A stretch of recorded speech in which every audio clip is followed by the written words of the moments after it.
जय सनातन धर्म की प्रिय सनातनियों, आप सभी का स्वागत है हमारे इस कार्यक्रम में। सनातनियों, बहुत से लोग ये मानते हैं कि इस समय पर युग परिवर्तन की जो बात हो रही है, पता नहीं होगा या नहीं होगा। होगा तो क्यों हो रहा है? ऐसा क्या हो गया कि युग परिवर्तन इस समय पर होने जा रहा है, जबकि कलयुग के लिए तो कहा गया कि 4,32,000 वर्ष का है। तो सनातनियों, एक बात को समझिए, इस धरती पर यह पहली बार नहीं हो रहा है कि जब इस तरह का युग परिवर्तन का समय आया है। इस सृष्टि चक्र के अंदर पहले भी कई बार इस तरह का परिवर्तन हो चुका है और इसका एक प्रत्यक्ष उदाहरण मैं आप लोगों के सामने रखता हूं। साइंस की भाषा के अंदर जो वैज्ञानिक कहते हैं वो ये कहते हैं कि डायनासोर इस धरती पर थे। कोई बड़ा सा धूमकेतु इस धरती से टकराया और जिसके कारण से डायनासोर खत्म हो गए। इस थ्योरी पर आप लोग भी विश्वास करते हैं, लेकिन जरा अपनी बुद्धि का प्रयोग कीजिए और इस थ्योरी की कुछ कैलकुलेशन पर नजर डालिए। किसी धूमकेतु के इस धरती से टकराने से डायनासोर खत्म हुए, तो क्या केवल डायनासोर को खत्म होना था? हम इंसानों को खत्म नहीं होना था? क्या हाथी हैं, शेर हैं और भी बहुत सारे जानवर हैं, वो कैसे बच गए? केवल डायनासोर ही खत्म क्यों हुए? और अगर धूमकेतु के टकराने से डायनासोर खत्म हुए हैं, तो हमें डायनासोर के अंडे, उनके जीवाश्म, वो कैसे मिल जाते हैं? जबकि धूमकेतु के टकराने से तो भीषण अग्नि पैदा होनी चाहिए और अग्नि के द्वारा यदि कोई चीज समाप्त हो रही है तो वो राख में तब्दील हो जाएगी, उसके अवशेष केवल राख के रूप में होंगे। तो क्या आपको नहीं लगता कि जो थ्योरी हमें पढ़ाई जा रही है कि डायनासोर की समाप्ति के पीछे धूमकेतु बहुत बड़ा कारण है, ये थ्योरी आपको कहीं काल्पनिक नहीं लगती है? तो फिर आखिर सत्य क्या है? कौन हमें बताएगा कि आखिर डायनासोर इस धरती से समाप्त हुए तो कैसे हुए? तो केवल और केवल वो परमात्मा ही इस रहस्य को प्रकट कर सकता है। जो ऊर्जाएं उस समय पर भी इस धरती पर मौजूद थी, आज भी वो ऊर्जाएं इस धरती पर मौजूद है। वही तो सत्य को बता सकते हैं कि हां, इस समय पर जो हो रहा है वो क्यों हो रहा है, और पहले कभी ये सृष्टि चक्र के अंदर ये महाविनाश हुआ तो क्यों हुआ। सनातनियों, इसके पीछे का विज्ञान आज के विज्ञान से बहुत ऊपर है। इस बात की गंभीरता को समझिए कि सृष्टि चक्र के अंदर जो परिवर्तन का समय आता है, जिसे हम ग्लोबल वार्मिंग कहते हैं, इस ग्लोबल वार्मिंग के अंदर हमारी उपलब्धि या हमारे योगदान की जब मैं बात करूं तो वो बहुत कम है। हम धरती के बहुत छोटे से भूभाग में रहते हैं। हम ऐसा कुछ कर ही नहीं सकते कि हम पूरी दुनिया के तापमान को इतना तेजी से बढ़ा दें। ये सीधे सीधे इस युग परिवर्तन के अंदर धरती और सूर्य के बीच की दूरी के अंदर एक बहुत छोटा सा परिवर्तन आता है, जिसके कारण से धरती का तापमान बढ़ता है। और ये जो तापमान बढ़ता है, ये तापमान ही इस धरती के अंदर उस प्रक्रिया को आरंभ करता है जिसे हम सनातन शाश्वत प्रक्रिया कहते हैं। बड़े ध्यान से समझिए। पहले मैं ये बताता हूं आपको कि डायनासोर के अंत का कारण क्या है। तो युग परिवर्तन के अंदर जब सृष्टि चक्र में युग परिवर्तन होता है, तब एक बहुत बड़ा जलवायु परिवर्तन होता है। यह जलवायु परिवर्तन इतना बड़ा होता है कि जिसका एक परिणाम तो आप देख चुके हैं कि द्वारिका जो कभी समुद्र के तट पर थी, आज समुद्र के अंदर है। राम सेतु जो कभी भी समुद्र के ऊपर था, यानी कि समुद्र की सतह पर था, आज समुद्र में डूब चुका है। तो ये जलवायु परिवर्तन जब होता है सृष्टि के इस परिवर्तन चक्र के अंदर, तब बहुत से ऐसे जीव होते हैं जो सरवाइव नहीं कर पाते। प्रकृति किसी को समाप्त नहीं करती है, लेकिन इस प्रकृति के परिवर्तन के अंदर कुछ लोग ऐसे होते हैं, कुछ जीव जंतु ऐसे होते हैं जो इस परिवर्तन सहन नहीं कर पाते हैं और जिसके कारण से उनकी प्रजाति विलुप्त होती है। जैसे इस समय पर भी बहुत सारे ऐसे जीव जंतु हैं जिनके बारे में आपने सुना होगा कि ये विलुप्त होने के कगार पर हैं।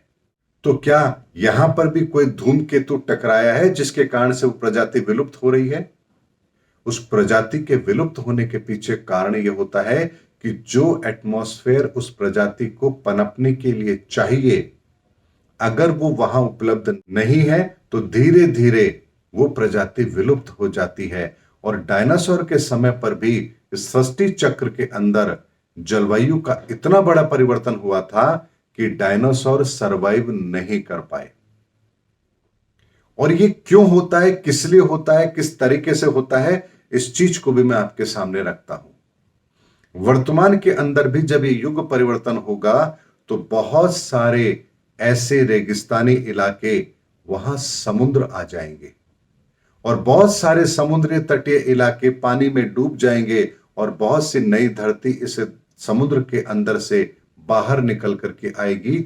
ये सृष्टि चक्र के परिवर्तन के अंदर ये कार्य भी जरूर होगा। और ऐसा ही उस समय पर भी हुआ था, जिसके कारण से जिस क्षेत्र में डायनासोर थे वो क्षेत्र या तो पानी में डूब गए या धरती में समा गए, और जो कुछ बचे कुचे डायनासोर किसी और जगह चले भी गए तो उनका विशालकाय शरीर इतना बड़ा था कि उन्हें सरवाइव करने के लिए जो वनस्पति, जो चीज चाहिए थी खाने के लिए, वो उन्हें वहां नहीं मिली और धीरे धीरे ये डायनासोर समाप्त हो गए। कुछ जमीन के अंदर दफन हो गए, कुछ पानी में डूब गए और उन्हीं के अवशेष आज हमें मिलते हैं। इसीलिए धूमकेतु के द्वारा जो उनके समाप्ति की थ्योरी हमें दी जाती है, यह वैज्ञानिकों की कोरी कल्पना है, वास्तविकता कुछ और है। अब इसी बात को मैं आपके सामने सनातन के वैज्ञानिक पहलू के द्वारा आप लोग के सामने रखता हूं। इस सृष्टि के निर्माण के अंदर शिव तत्व का बहुत बड़ा रोल है। बिना शिव तत्व के इस धरती पर कुछ भी संभव ही नहीं है। इसीलिए ये शिव तत्व हमारे अंदर भी विद्यमान है और हमारी गर्दन के पीछे मेरुदंड में ये शिव तत्व विद्यमान रहता है, जिसका रंग नीला है। और इस सृष्टि के जीवन चक्र के अंदर भी यही शिव तत्व ठोस रूप में रहता है। जब परिवर्तन का समय आता है, युग परिवर्तन का समय आता है, तो इस धरती की गर्मी बढ़ती है। ये गर्मी ही इस शिव तत्व को पिघलाती है और ये तरल रूप में बहना आरंभ करता है और ये तरल रूप में बहता हुआ उस अमृत तत्व के संपर्क में आता है और यहीं से एक ऊर्जा का निर्माण होता है, जिसे सृष्टि की ऊर्जा कहते हैं, जिसका रंग हरा है।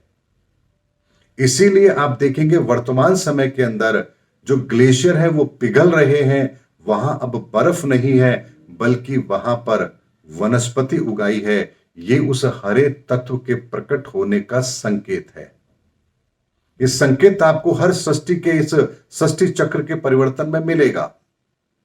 इसीलिए वो शिव तत्व इस धरती की गर्मी से पिघल रहा है और वही शिव तत्व अमृत तत्व के साथ मिलकर के एक नई ऊर्जा का निर्माण करेगा, जिसे सृष्टि का विकास क्रम कहते हैं या सृष्टि का चक्र कहते हैं। और यही प्रक्रिया हमारे शरीर के भीतर भी होती है। तभी हमारा भी वो शिव तत्व जो ठोस अवस्था में होता है, जिसे रीढ़ की हड्डी का पसीना कहते हैं, वो भी पिघल करके अमृत के साथ मिल करके एक नए तत्व का निर्माण करता है, जिसका रंग हरा है। और उसी के द्वारा शुक्राणु की उत्पत्ति होती है और इसी से एक इंसान भी इंसान जैसे जीव के शरीर की रचना करने में सक्षम होता है।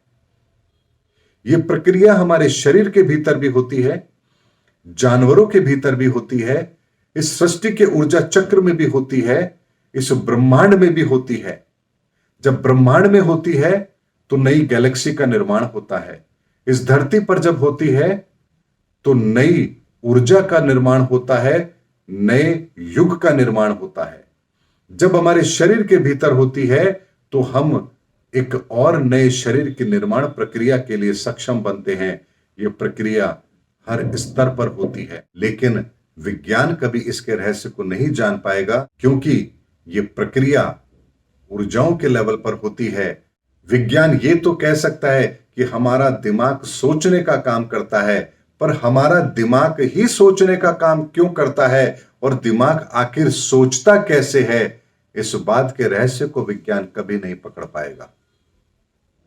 हमारे दिमाग के अंदर किस तरह से विचार उत्पन्न होते हैं, कोई व्यक्ति श्रेष्ठ विचारों का धनी कैसे होता है और कोई व्यक्ति निम्न विचारों का कैसे होता है, हमारे मन के अंदर क्रोध कैसे उत्पन्न होता है, हमारे शरीर के अंदर वो आत्म तत्व कहां रहता है, हमारे शरीर के अंदर विकार कहां रहते हैं, हमारे शरीर में गुण और अवगुण कहां रहते हैं, क्या ये रहस्य कभी कोई विज्ञान के द्वारा वैज्ञानिक बता पाएंगे? ये संभव ही नहीं है, क्योंकि पदार्थ के लेवल पर तो वो बहुत कुछ कर सकते हैं, लेकिन ऊर्जाओं के लेवल पर करने के लिए हमें ऊर्जा के रूप में अपने आप को परिवर्तित करना होता है।